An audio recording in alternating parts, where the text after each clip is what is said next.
Welcome back to Ryan and Brian's Bible Bistro. I'm Ryan. Hey, and I'm Brian. And this is the Bible Bistro. I'm the Brian half of Ryan and Brian. You are the Brian half. We've quit saying half.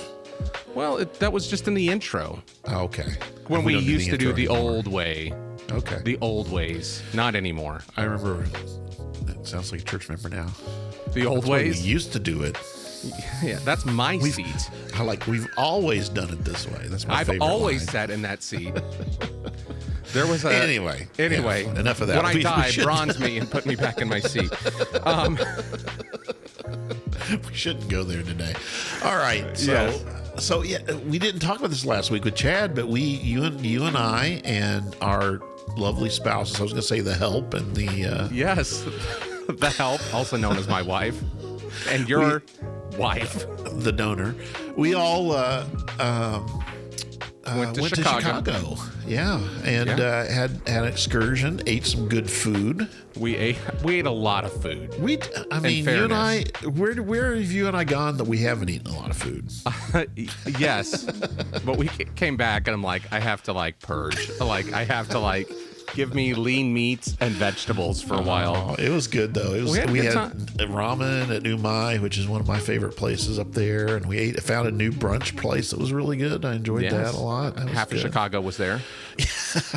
And half the visitors of Chicago were there. Half the visitors of Chicago were there. Yeah, and then when we left, downtown broke out into a riot. Just kidding. It's a bad joke. It did after we left. It did that night. Anyway, we went to Chicago, saw a great concert. Yeah. It was a band called Scary Pockets. Scary Pockets. It's on YouTube. So if you're watching us on YouTube and you like music, you could look up Scary Pockets. It's good music, and it was a great show. The interesting thing about it is it's hard to explain because somebody's like, Scary Pockets, who's that? Like they're expecting some kind of thrash metal or something, or what is it, death metal? I don't know what that means. I don't either. It's they do funk covers of popular music. Yes. and people kind of look and you say that and you're going, okay. Yeah, some of it's older remixes, some of it's newer. Some of it's newer stuff, but it's a lot of fun. I mean, it was a great show. Fun concert. So yep. We did that. Anyway. So the bistro was on the road for that. Yeah, but now we're fun. back in our remote bistros. Yes. Recording a podcast for you, our listener. And I think this is going to be an interesting topic. It may even bring in some new listeners, some people who aren't familiar with us. If you aren't familiar with us, I would encourage you to go back and listen. We've got over 100. Over 100 episodes. Which is hard to believe. But go back and listen to some of the others. You'll find some other stuff on the book of Revelation, which is what we're going to talk about today. We're going to talk about Revelation 13 particularly. If you want to, as you're hiking and listening to this, if you want to turn in your Bibles to Revelation 13 is what we're going to talk about. Everybody's got it just handy right there with them. I was thinking about this last week when we talked to Chad, and you said, well, who's the author of Hebrews? And I thought, that's one of those questions. Anytime somebody finds out you teach the book of Hebrews, that's going to be the question you get. Whenever anybody finds out I've taught the book of Revelation or I've spent any time studying it, dealing with it, this is one of those questions that I get. Oh, well, what is the mark of the beast? Usually it's, well, what is the meaning of 666 is the way it's said. Some people don't even, I think, realize it's the mark of the beast. But it's kind of funny. It's one of those things we've talked about before that I think there are all kinds of ideas out there about because it's a cultural mark more than it is from Bible study. Mm-hmm. So anyway, the passage where it's mentioned is only one place, is in Revelation 13. I should say there's only one place. There's one place where we find 666, and then later in Revelation it refers back to it. We'll look at that in a little bit. But go ahead and read this for me, Ryan, if you would. Revelation 13, verses 16 through 18. Yeah. It also forced all people, great and small, rich and poor, free and slave, to receive a mark on their right hands or on their foreheads, so that they could not buy or sell unless they had the mark, which is the name of the beast or the number of its name. This calls for wisdom. Let the person who has insight calculate the number of the beast, for it is the number of a man. That number is 666. Ooh, and that's the funny thing. Not the funny thing, but that's the thing about this. So let me tell you, one time, this happened on multiple occasions, but I remember very specifically one time I was in a grocery store and I just picked up a couple of things, and I don't even remember what I bought, but the cashier rang them up. The total with tax came up 666. And she goes, "Oh, I don't like that number." And Did me you just being buy a me, pack of gum? Did you buy a pack of gum then to get it past that?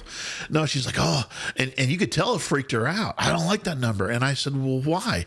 And she said, here, and I quote, she says, "It's the devil's number," is what she said. And that just goes to show you, it's in Revelation, it's called the mark of the beast, or the number of the beast. And people have these ideas about what it means. When I was in high school, I can remember certain heavy metal artists. I know what heavy metal is. I don't know what death metal is, but heavy metal artists would put this number on their album covers, right? 666, yeah. and that's how you knew they were rock and roll, right? Right. And so it's kind of this it's taken on this cultural life, like some other things we've talked about. There are other times we've talked about the fact that the cultural understanding we have of certain things somewhat obstructs our understanding in a, how do I say this, using good biblical study principles. And the book of Revelation as a whole, I've mentioned before, is probably the biggest example of this. That people have ideas about what it means. They bring their own things into it. So they'll talk about the Antichrist. We mentioned before, I know, that the word Antichrist never occurs in Revelation. We are going to talk about the beast and a couple of beasts, actually, and the dragon today. And so it's that kind of an idea.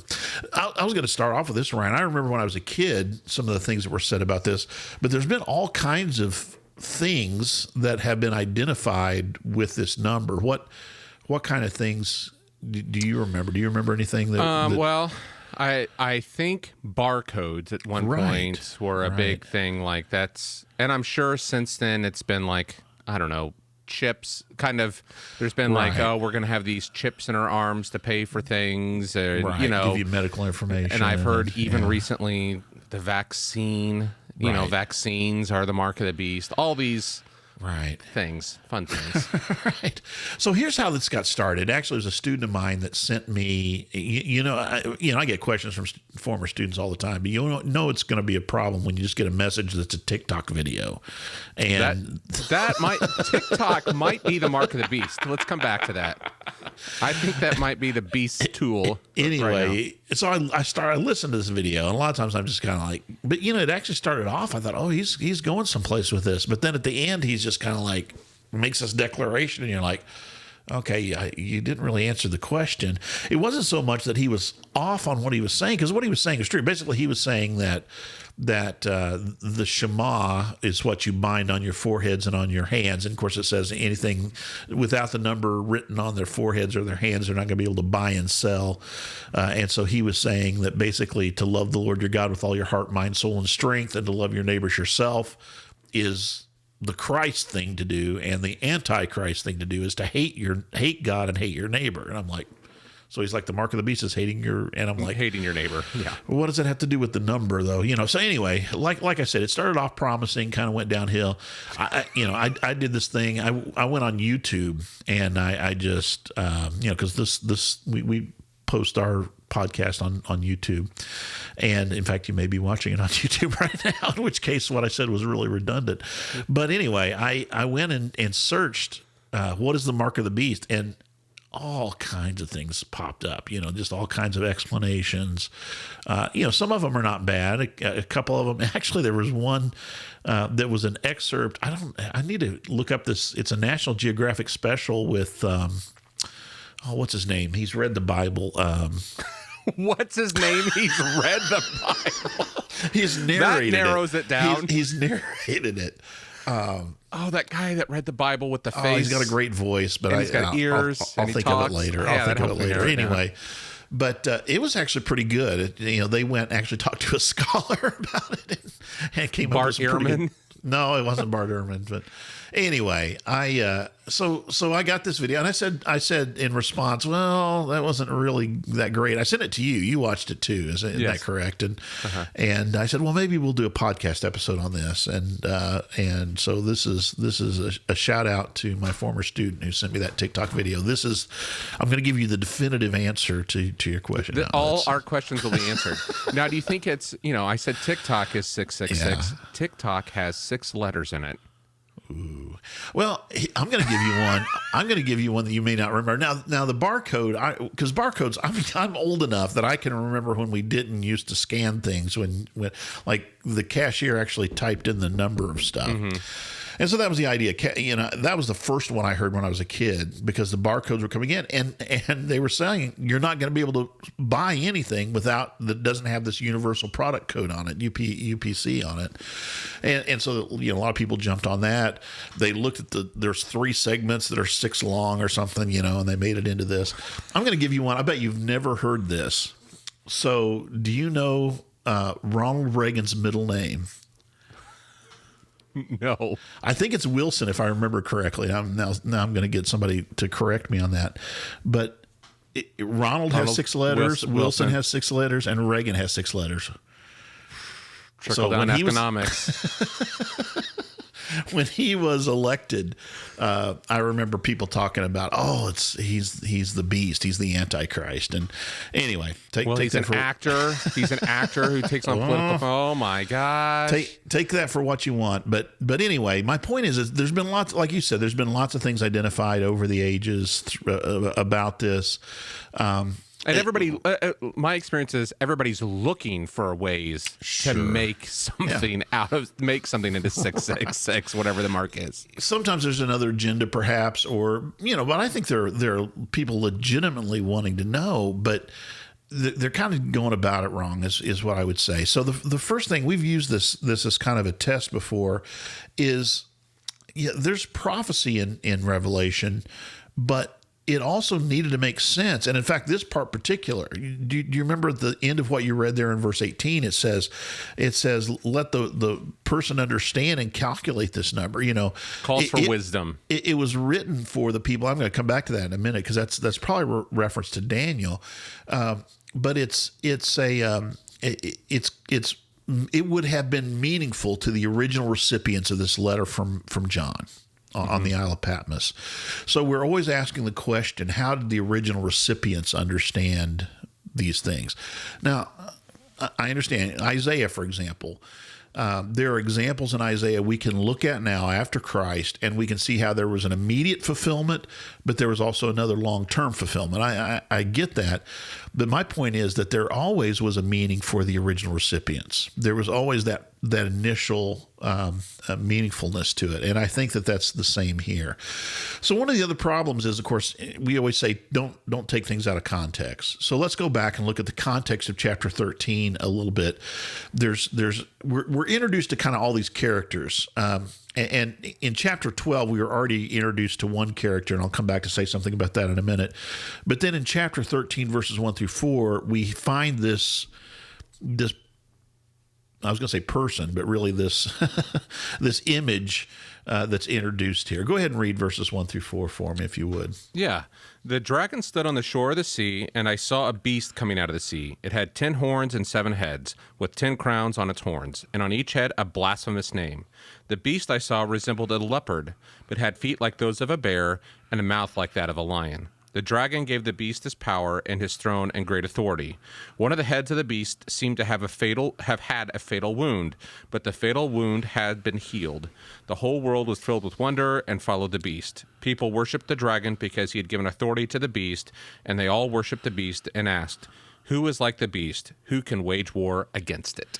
Now, later on, and we always use the principle, Scripture always is the best interpreter of Scripture. Mm-hmm. Later on, John tells us that this beast is the city that exists on seven hills. So we're talking about Rome. Is what we're talking about here. And horns in apocalyptic literature, we see this all the way back to Daniel. There's lots of references here to Daniel. All that animal imagery, too, is Danielic. Horns tend to stand for rulers. So, for example, Daniel talks about these different kingdoms that were to come. And in particular, he talks about this one goat that comes from the west and has one prominent horn between its eyes. Mm-hmm. And that goat comes and it says its feet don't even touch the ground. That's how fast it's going. You know, it's like one of those cartoon characters that's moving. And yes, and its feet aren't. Right, its feet aren't even touching the ground. Yeah, and it at the height of its power, it defeats the previous kingdom, and I'm going to go ahead and tell you, it's talking about Alexander the Great, and he defeats the kingdom of the Medes and the Persians. I won't go into all detail. I think we've talked about that before. We may talk about it again. But at the height of its power, it says that horn broke off, talking about Alexander dying young, and 4 other horns grew up to take its place. And it's talking about the way that Alexander's kingdom was divided into 4 parts. So how many horns does it say that there is here? 10 horns 10 and horns. 7 heads. 7 heads, which is kind of a weird deal. But this idea of 10 horns is going to be standing for these various rulers. And I'll go ahead and say that when Daniel was writing the fourth, he writes about 4 kingdoms. The 4th kingdom that he talked about was the kingdom of Rome. And so now John is living under, the author of Revelation is living under Roman rule, and in fact, he's already being exiled because of his belief in Jesus, and his maintaining the testimony is what he says, and so he's in exile on Patmos by Rome's power as he's writing this letter. And so those 10 horns that are on this beast probably stand for the Caesars, the emperors that would have existed during that period of time. And there's different ways to count this, and it gets very complex, and there's some debate over this. Generally speaking, most students of Revelation, most people who spend a lot of time in it, understand this to be the Roman emperors in one way or another. So that's the first beast that's mentioned, and I'm going to go ahead and say there's another beast we're going to get to, and just so we're clear on this, the number, when we talk about the number of the beast, if we use that shorthand way to refer to it, when we talk about 666, that is a reference to the first beast, not the second beast. And I'm going to show you why. Flip over, if you would, just a couple chapters to Revelation 15, and just read verses 1 and 2 for me there. I saw in heaven another great and marvelous sign, 7 angels with 7 last plagues. Last, because with them God's wrath is completed. And I saw what looked like a sea of glass glowing with fire, and standing beside the sea, those who had been victorious over the beast and its image and over the number of its name. Okay, so that's referring to that first beast that they're victorious over. Mm-hmm. And so this refers back, as I mentioned, to this chapter 13, where it talks about the number of the beast. And they've been able to not compromise their faith. They've been able to maintain their faithfulness through all of this. So this beast that's referred to, and again, I've already said I think it's Rome, and I'm going to tell you why I think it's coming up out of the sea in just a minute. But notice that this beast is coordinating with the dragon. And the dragon was already introduced in the last chapter, and we had a whole episode on that. Go look it up if you haven't listened to it. It's a pretty good one, I think. But anyway, that's us. Back in Revelation chapter 12, verses 7 through 9, John specifically identifies this dragon. He says there, you can go back and read it if you want. I was just going to paraphrase it. Go ahead and read it. 7 through 9. Then war broke out in heaven. Michael and his angels fought against the dragon, and the dragon and his angels fought back, but he was not strong enough, and they lost their place in heaven. The great dragon was hurled down, the ancient serpent called the devil, or Satan. Okay. Yeah, the accuser. We've talked about that before. Who leads the whole world astray. He was hurled to the earth, and his angels with him. So that whole idea of the ancient serpent, takes us back to the garden even, and we have this image of the devil, or and this word, the accuser. So all these titles wrapped up together in order to describe this dragon. So the first beast, this is really what John's message is about. Is this first beast is working in conjunction with none other than that ancient foe, the serpent, Satan. Mm-hmm. That's who he is coordinating with, this beast. And so if we're talking about Rome, and we're talking about, it's not only the emperors, but its entire system, right? Mm-hmm. They are the ones who are controlling commerce. They're the ones who are controlling buying and selling, is what it comes down to. Not to give away the ending or make it a bit too simple, but they're working. This first beast is working in conjunction with the dragon. Now it says that beast came up out of the sea, and I think that this is an image. I'm not the only one who thinks this. I think this is an image of the ships that would have come to places like, not only Patmos, but also we keep having these references, I think, to the Holy Land as well, to Jerusalem and Israel, and the ships as they would have come across the Mediterranean from Rome bearing troops and messages from the emperor and trade and all this stuff would have come up out of the sea. In other words, as they get close, they look like they're coming up over the horizon. And so I think that's what's going on with this idea of the beast that comes up out of the sea. Was there anything else? Seems like there was something else in those first 4 verses I was wanting to refer to. Was there any other questions that you had about the beast coming out? Yeah. Well, you had talked about the sea part of it. I mean, is there anything just particular about the sea? I mean, have you already? No, I think it's just a reference to that's where that power is coming from, right? It's coming from overseas, let's say, from Rome, from headquarters. Gotcha. So to speak. And we're going to see, I think that's significant when we start talking about the second beast here in just a minute.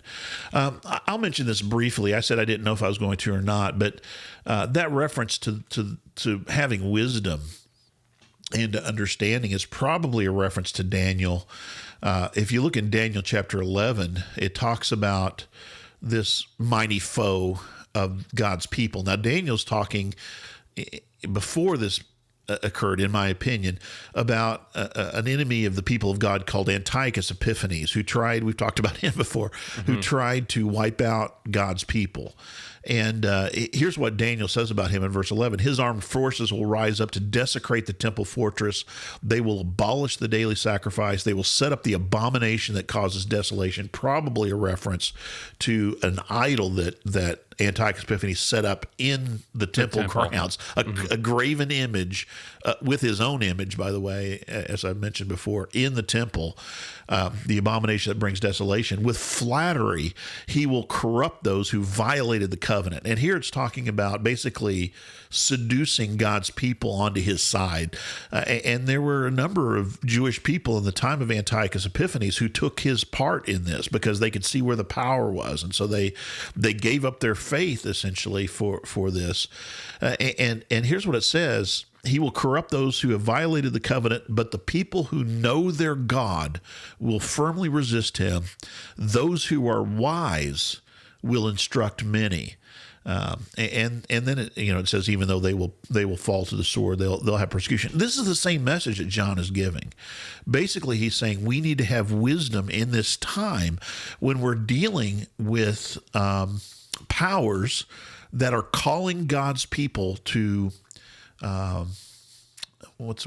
compromise their faith, for the sake of commerce, right? In order to be in good graces with the Roman government, it requires wisdom to be a person who's able to withstand that kind of temptation, persecution. That's the message I think that John has. That's what John 13 is really, or Revelation 13 is really about. John has this message of standing firm despite the pull, the seduction of giving yourself over to Rome is the way that I would understand that. And what's kind of interesting, you're talking about wisdom here. Again, I've mentioned several times we've been going through James. James talks about wisdom and they're facing financial persecution during this time. Right. And James says, talks to them about praying for wisdom to understand these things. And I'm reading here James 3:15. Such wisdom does not come from heaven, but is earthly. Right. Talking about how fighting there's a fight going on here. Exactly. Same way that wisdom is the key to fighting this. And we've talked before about the Revelation is really more of a manual. It's not so much about let's tell the future. So how will I recognize the beast when he arises? Well, he'll do beastly things. This is the main thing, and he has in the past. This isn't just a future thing, but this is about how God's people can live godly, faithful lives in the midst of a corrupt earthly governmental system, essentially, one that is calling us to compromise our faith. So maybe we'll get to application later. Yeah. I don't know. We may be able to find some application here. I don't know. Well, one thing that I always, when we talk about the sign, or I've had people talk about the sign, but also God's people are sealed with the sign in Revelation. Yes. And so usually when they're asking me like, well, what's the sign of the beast? And I said, well, what's the sign of God's people? And what is it? What is it? What does it say? Well, it's, I mean, it just... He has their name written on their foreheads, right? Yeah. He's identified, I say the same way that Andy wrote his name on Woody's heel. God has his name written on our foreheads, right? And it's the forehead really has to do, I think, especially mine today, has to do with a very obvious, if something's written on your forehead, it's not going to be hidden. Mm-hmm. Something's bound on your wrist, something's written on your wrist, you're going to see that. And so that's what it is. I'm identified. I want to be identified by God, not by his enemy. Yeah. Go ahead, Well, I've always said it's like, well, no, it's when I say this to someone who's looking for the sign of the beast, I'm like, right. Okay, well, if the sign is his name on your forehead, do you think you're physically going to see? Do you have his name physically written on your forehead? Well, no. Well, maybe the sign of the beast isn't a physical thing for us to be looking for in that way either. Yeah. That we, it's sometimes it's easy we get stuck on the negative. I'm trying to find the bad guy, but kind of going. What is it that's so intriguing about these kind of things? This is what I want to know. I want to know, what the mark of the beast stands for. This kind of thing. I want to know the signs of the apocalypse kind of thing. Well, I think part of it is we talk about spiritual battle and battling against things we can't see. I think sometimes as Christians we're looking for what's the physical thing I know that this is my enemy. Right. Like it's kind of say like, oh, now these are the lines. I know I've stepped too far this way. Sometimes we look for a fight. It's a bit, I mean, but it's a bit more subtle. It can be more subtle sometimes. The seduction, often it is. Well, let's look at the second beast then, verses 11 through 12, and we're going to come back to the number. Don't despair. We haven't abandoned our first. We have not purpose despaired. here. Yes. All right. So 13, 11 through 12. Yeah. Then I saw a second beast coming out of the earth. It had two horns like a lamb, but it spoke like a dragon. It exercised all the authority of the first beast on its behalf, and made the earth and its inhabitants worship the first beast, whose fatal wound had been healed. Okay, that's the thing we need to come back to in the first part, and we'll get to that in just a minute. This idea of it had what appeared to be a fatal wound, but then came back to life, and I think that's the key to understanding this entire chapter, and we'll get to that in just a minute. So the second beast is works in coordination with the first beast. Do you see? Basically, he works by its authority. Mm-hmm. And this beast is described as coming from the earth. So we have the beast that comes up out of the sea. And I've said to you, I think that's representing these boats coming from Rome, these ships coming in from Rome. And they're working in coordination then with local governments in order to accomplish their will. In other words, there are local officials in places like Jerusalem or in places like in Greece that are accomplishing and putting into practice the Roman policies. Okay. Mm-hmm. So they're working in conjunction. But it's interesting. Did you see that symbolism? They look like a lamb. Like they look like they may even have, those religious kind of features, like we've seen the lamb already, being, standing for Christ. They have that appearance, maybe even working within the religious circles. And we're going to see this. We see this even within when Antichrist is mentioned in 1st and 2nd John, for example. You've got them coming from within the church, right, that are working against what God is doing. And we can see examples of that today. We've talked about a few. We've listened to some podcasts about a few ourselves, right, Ryan? Yeah. And so even from within the church, you can find these people who are harming the church, harming God's people. This, go ahead. Yeah. So I've read in a couple places, and I don't know if it's on the same path here. Not necessarily like local governments, but it's been more like the kind of the occultic priests of the people. You know what I mean? Like the leaders. The local leaders, or that basically saying like they're the ones that are saying worship the emperor. Like they're the ones that are giving the cultic emperor worship, it's power. These Right. the local people, Local representatives. Okay, so Yep. so when you said government, I was thinking, well, Yeah, I mean, I guess I was on that kick, but yeah, Okay. you're right. I mean, it has that idea of, I would say, the local leaders. You're right. okay, like a cultic, the people that were empowering the cult. Sure, the emperor cult, Yeah. the worship of the emperor, and that was the other thing I should have mentioned at the very beginning. Now I'm remembering everything I was going to say. Welcome back, Brian. Full disclosure, I forgot I usually have my Bible up on my iPad, and that helps me remember. I forgot my iPad today, so I'm trying to do this from memory. But in Revelation 13, at the beginning there, it talks about that each of those horns had a blasphemous name. And when you think about blasphemy, you're thinking about something that sets itself up in place of God, right? Right.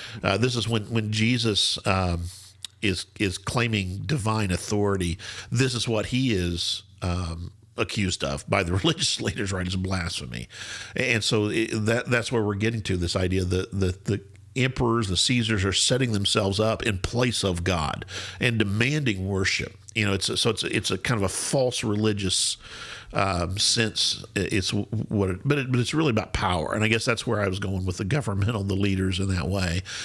By the way, the parallels with Daniel again. Antiochus worked with the high priest. In fact, he used the high priest. He made the high priest position basically one that you could buy instead of one that was recognized by the people. It was one that he appointed, and of course the Romans followed in this. That instead of, as the Old Testament Scripture said, a high priest being a high priest till for life, they were the ones who appointed high priest, and they were to be appointed. Leave office every 7 years, so that they didn't have that kind of power.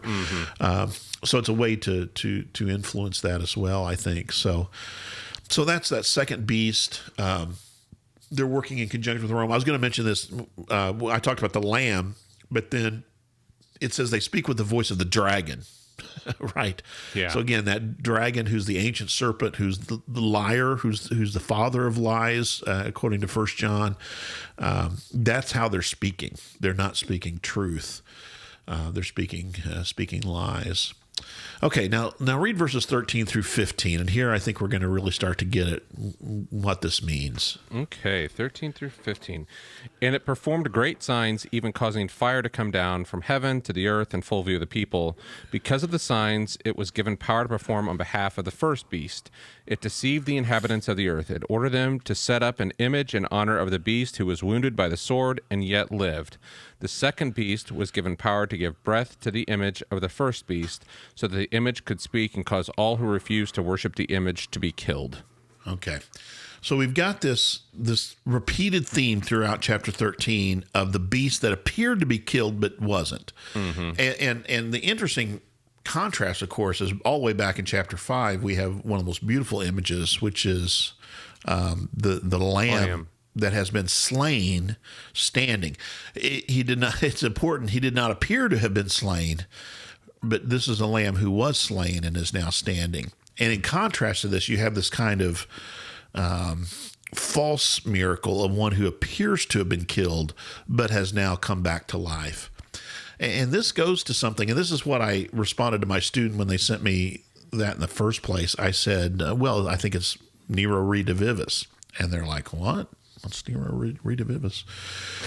There was this Nero, of course, the emperor was a big persecutor of the church. And it's under Nero that Peter and Paul both died. Were both killed. Both state executed them under Emperor Nero. That's when it took place. Nero, though, had at some point committed suicide, but there was a rumor, and this is what it's a legend. This is what Nero Redivivus is there was a legend that he had not really died, but he was away, and at some point he was going to come back, and he was going to take Rome once again. He was going to gather his armies, and the rumor was he was in Parthia. Is typically where this came. I gave you one quotation here in our notes, Ryan. Believe it or not, people are like, you really have notes? I thought you guys were just doing it on top of your head. So, and was it okay? What I'll let you. Go ahead. We'll read No, this. go ahead. Go So ahead. what I've read maybe about Nero is that he was going to be cast out. Yes. And then he stabbed himself. That's the rumor. Was that Right. the rumor that he set into suicide? That it wasn't really a fatal wound, but he went into hiding, and he was going to come back. And the crazy thing about this is that people were believing this for hundreds of years after this, that he was going to return with marauding armies.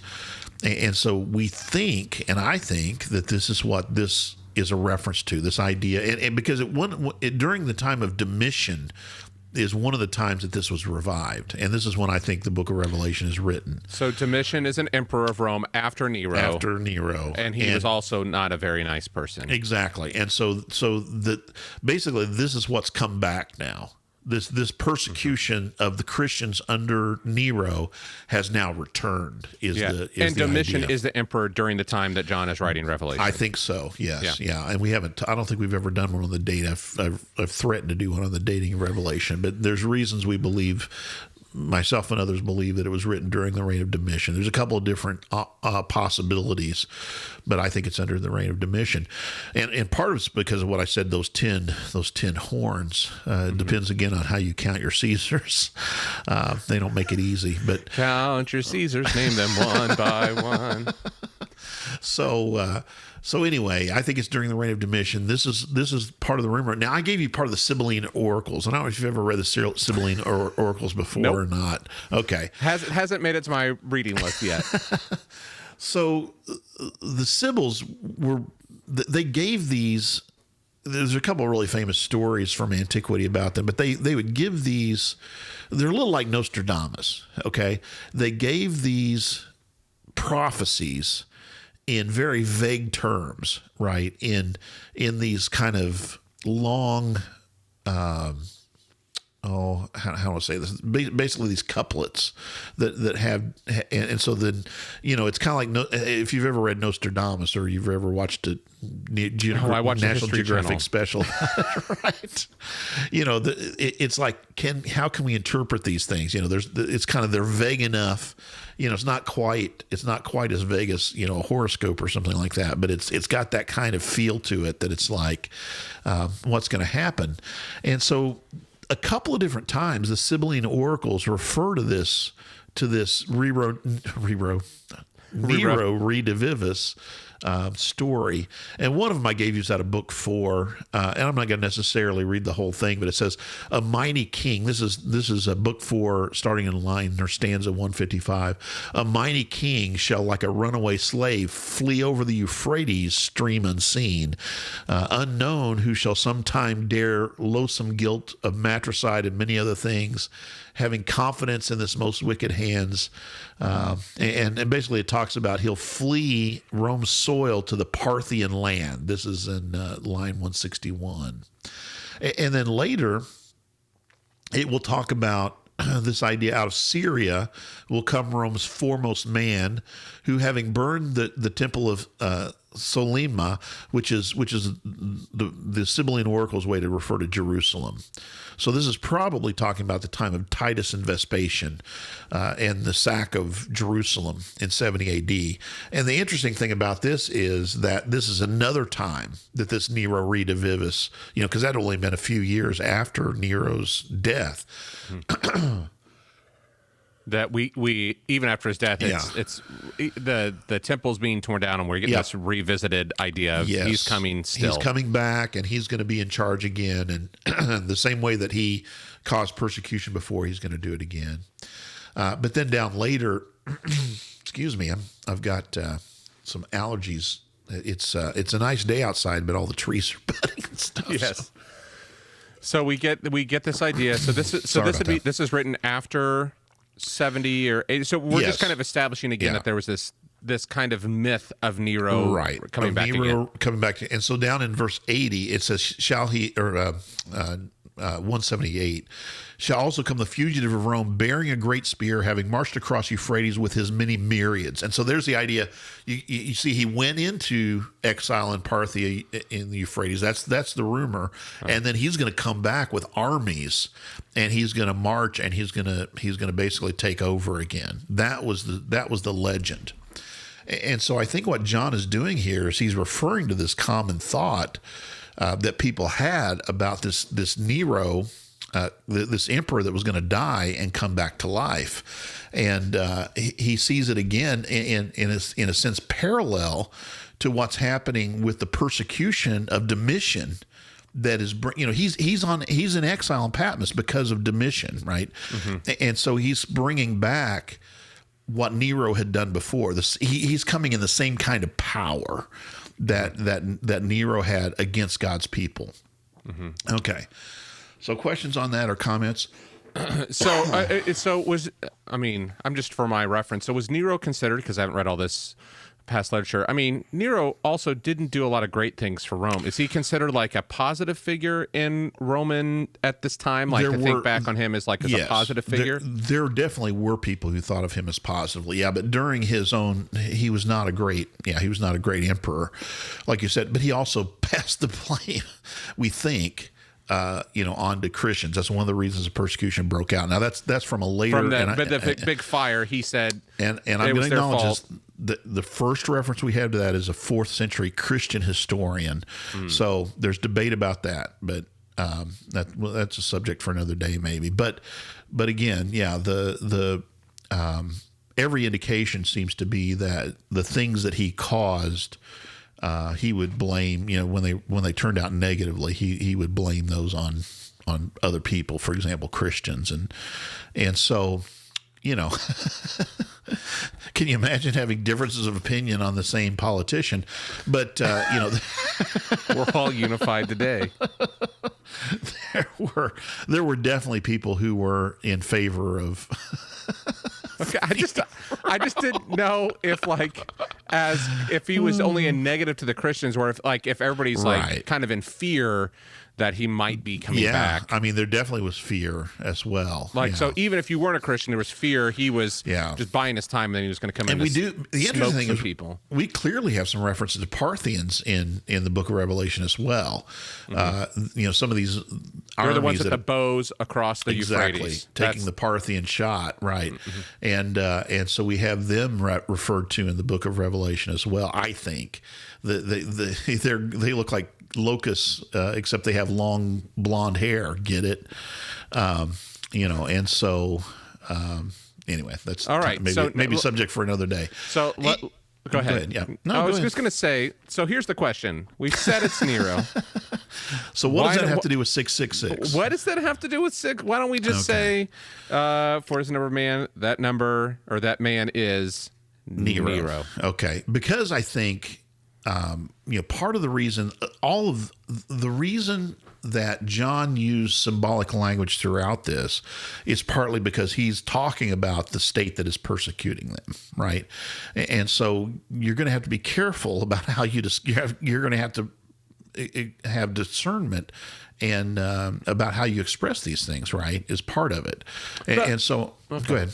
No, I was just going to say, I mean, he's got to be careful, but he also mentions the city with 7 hills. I mean, that would have been blatantly clear. It was clear enough for people to understand, but I think it was probably clouded enough, a little bit like the Sibylline oracles. I mean, although I think they're even more, clouded.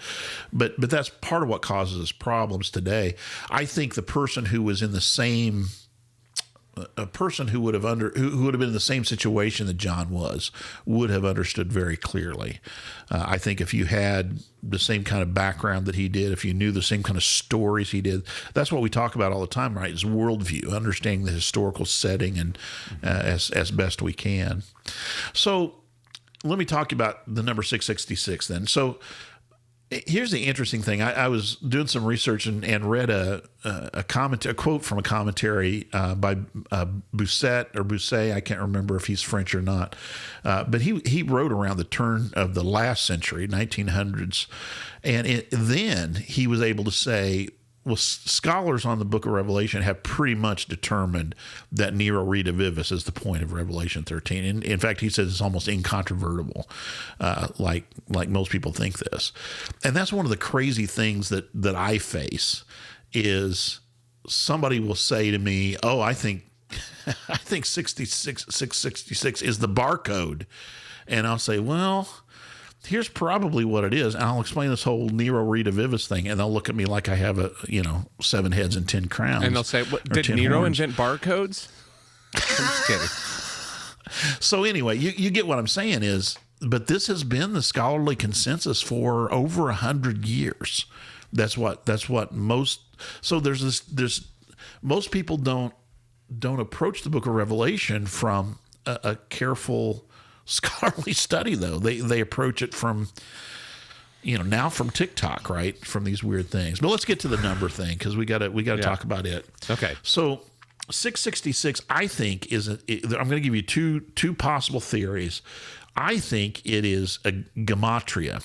And what gematria means is, how to say this, both in Hebrew and in Greek, you used your letters also as numbers.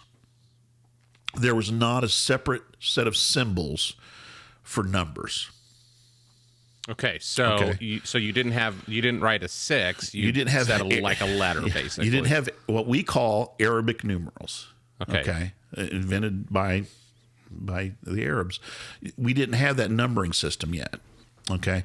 And you may have heard of Roman numerals, right? But that's that's using letters in a different kind of way, right? Mm-hmm. But it was not until the Arabic numbering system, by the way, has changed all kinds of things about the way that we look at the world and think about the world, and the way we're able to do things like statistics and all kinds of crazy things that numbering system has allowed. Even the invention of the idea of zero as a placeholder, so you could use the same. You only needed 10 symbols, and then you could express any number. From 0 to infinity. My sister's going to be loving this. She's a math geek, so she's going to be loving this. But finally, no one Brian, no one else will. But anyway, I mean, it's interesting. Yeah, keep going. So here's the thing, and this is what's hard for us to imagine. So in Greek, alpha was 1, beta was 2, gamma was 3. So every word could also look like a number. Okay, that's the thing I think you have to get your head around in order to understand how gematria works. Okay. We don't think that way, right? Mm-hmm. But the name David, for example, would have in Hebrew had a numeric quantity to it. It would have had a numeric value. Okay. It was a name, but it was also a number. Okay. Classic. And that's, people played around with that idea, and they would use this idea of gematria to sometimes use numbers to express names in symbolic ways. And what I think 666 stands for is Neron Kaiser, which is the Greek way of saying Caesar Nero, Emperor Nero. That's what I think John is saying in 666. I think he's saying that it's like Nero. I'm going to give you the application in a minute. We're just talking about the meaning right now, okay? Okay, I have a question, though, before you continue. Okay. I've also heard that in some manuscripts it's 616, not 666. I'm going to tell you, that is the best reason for believing this what I'm telling you. Oh. Because in Latin, the name is not Neron, as it is in Greek. It's Nero. And if you do Nero Kaiser in gematria, it comes up 616. So in Latin and in Greek, later manuscripts that 666 were during the period were 616, 616. 616. During a period of time when Latin would have been a more common language than Koine Greek, they used a different gematria. Okay, so for in me, Greek, that's 666, it works out. It's Nero. 616 Nero in Latin, Kaiser. Mm-hmm. It works out. Nero Caesar, or Nero Kaiser. Yeah, there's no soft. We say Caesar. There's no soft C in either Hebrew or Greek, or Latin. I don't think. I don't know Latin, but I'm struggling with English these days, bro. Well, we have a soft C. Yeah. Anyway, so and I know that really freaks people out. Why? But go back and read it again. I want you to read that passage again. And I think so. He's first. Let me set it up again. We've kind of lost maybe the whole context again. Remember, he talks about the first beast, which I think is talking about Rome and the emperors. Then he talks about the second beast, and both of them are working in conjunction with the dragon. Right? They're speaking dragon speak, and both of them are working in concert. The local officials, whatever you want to call them, priests, leaders, and the government empire, right? Yeah. The empire are working together in order to bring about this persecution, including saying who can buy and sell and who's going to be left out of those kind of things. To participate in the system, you have to participate in the cult, and in the whole 9 yards, or it's going to cause problems for you. And so, you could get exiled to an island, for example. And so, well, it depends on the island. I'll be honest. Probably not a Roman prison island. Patmos looks pretty nice these days, but I think it would have been pretty barren and pretty lonely. It was a way to get rid of your enemies, right, without killing them. And so anyway, but. So where was I going with this? So I think that's the meaning of this. So now listen to what this passage about the mark of the beast has to do again. All right. So are you going to read from 15 or 16? Yeah. 16. Okay. It also forced all people, great and small, rich and poor, free and slave, to receive a mark on their right hands or on their foreheads, so that they could not buy or sell unless they had the mark, which is the name of the beast or the number of its name. This calls for wisdom. Let the person who has insight calculate the number of the beast, for it is the number of a man. That number is 666. Okay. So I think he's saying, who's this referring to? This is referring to Nero and his kind. Okay. Now, I said I was going to give you two ways of looking at this. There is another way. And I'm, again, people don't believe me when I tell them this. Most commentaries on Revelation, especially of course, you're going to get wackadoodle, as we like to say sometimes, commentaries out there. But most recognized scholarly commentaries, this is what you're going to read when you read them, believe it or not. There is at least one other thought out there that I think is worth talking about, and that is so throughout Revelation, the book of Revelation, and Greg Beale, who I have a great deal of respect for, he's written a couple commentaries on Revelation. Not short ones, in case you're interested. Well, there's a shorter one. 600 pages versus one is shorter than the other. Yes. But he takes on this. He says every number in Revelation is symbolic. So why wouldn't 666 be any different? And one of the ways that you see this is to see 6 as a number that is short of perfection.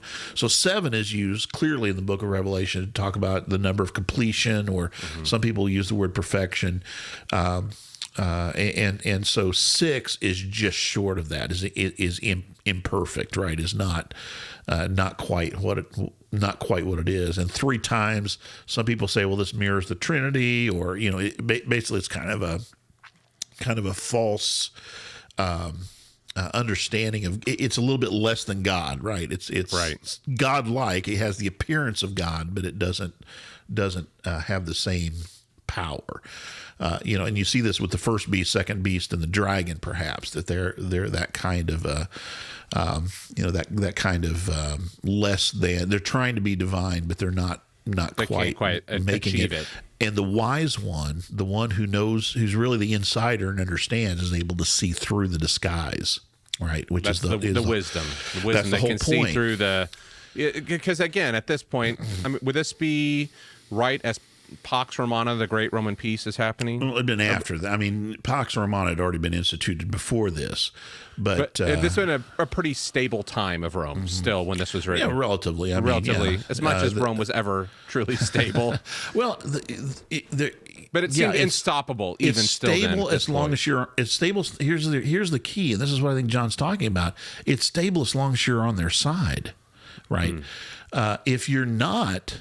If you're not accepting the gods and the cult worship, and if you're not participating, you're the outsider, right? You're the one who's getting the brunt of the government's disfavor is, I guess, the word I'm looking for. Yeah.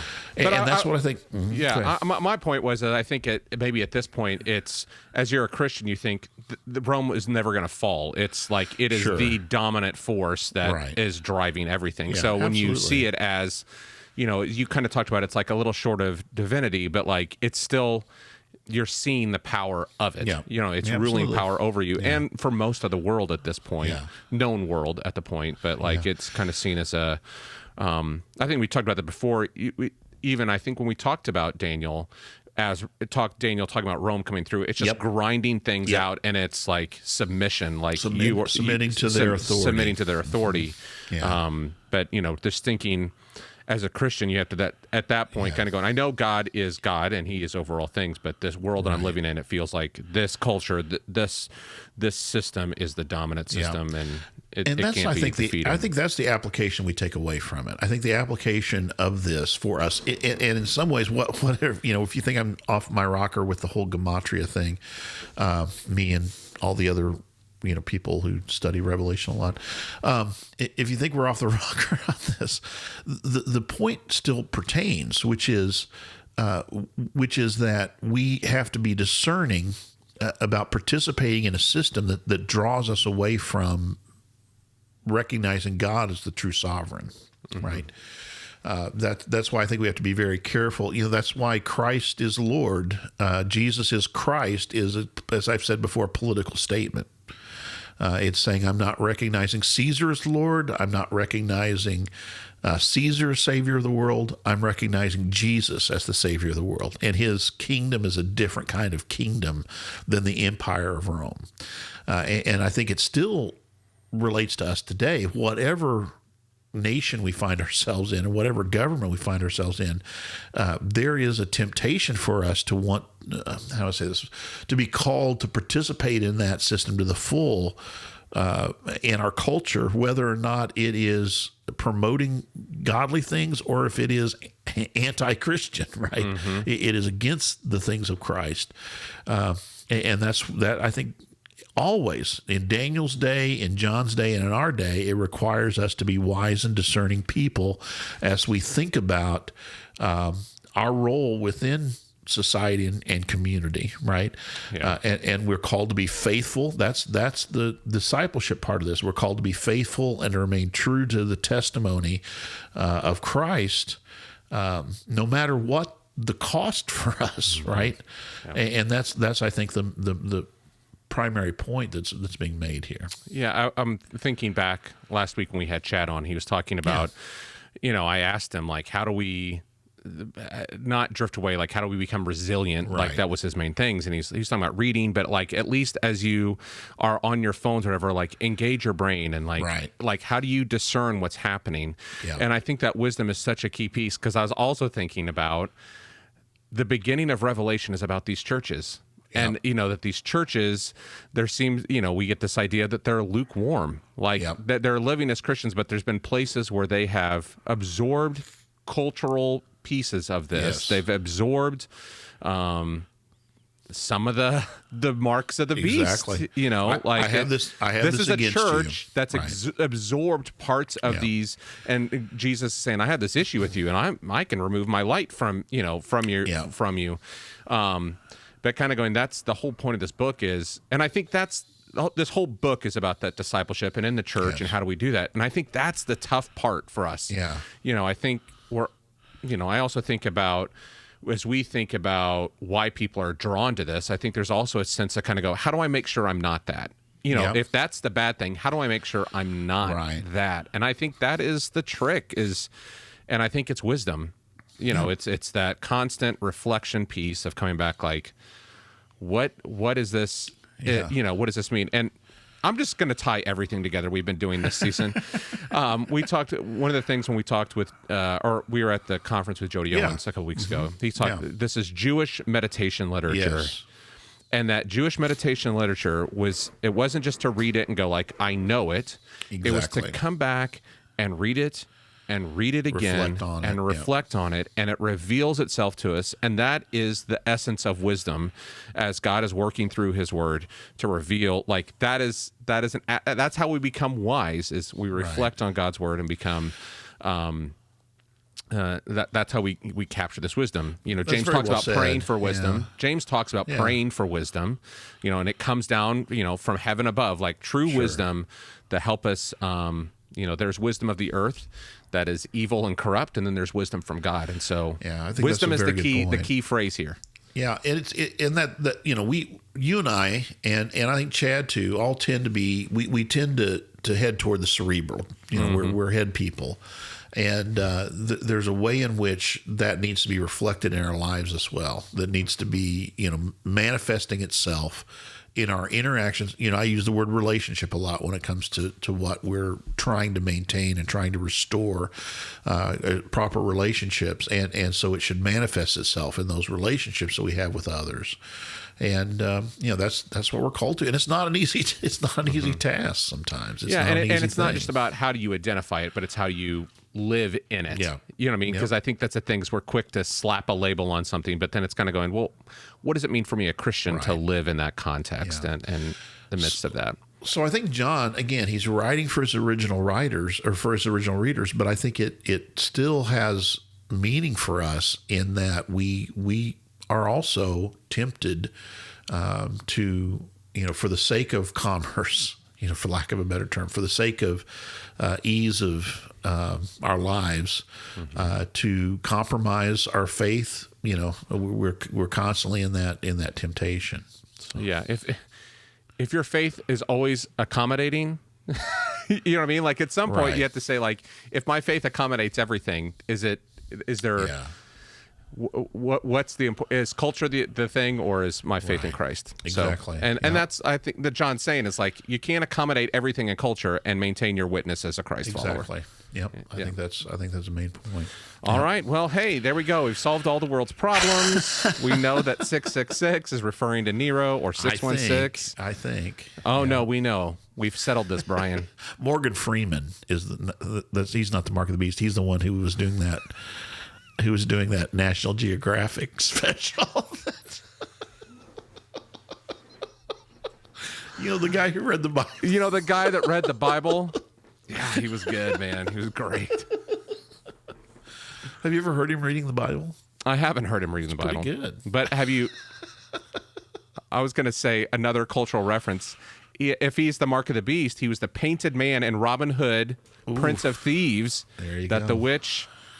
But okay, anyway, this is stupid at this point. I'm just going to shut my mouth. But Morgan Freeman read the Bible, as Brian has told us, and we've solved the mark of the beast. So Thanks so much for listening with us. Invite you to sign up for our email newsletter on our website. I didn't get one out this week. It's my birthday. Coming. It's coming. Oh, happy birthday, Ryan. Thanks. It was yesterday. I'm old man hickory these days. Happy day after your birthday. Yeah.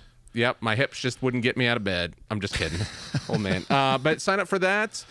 You can follow us on YouTube, subscribe there. Or if you're feeling generous, we would love for you to, and to accept your generosity, you can support us on Patreon. Yeah, support this work. It's, a lot of you I know really like it, but it costs us money to do it. And so we're hoping to not always have to pay for it.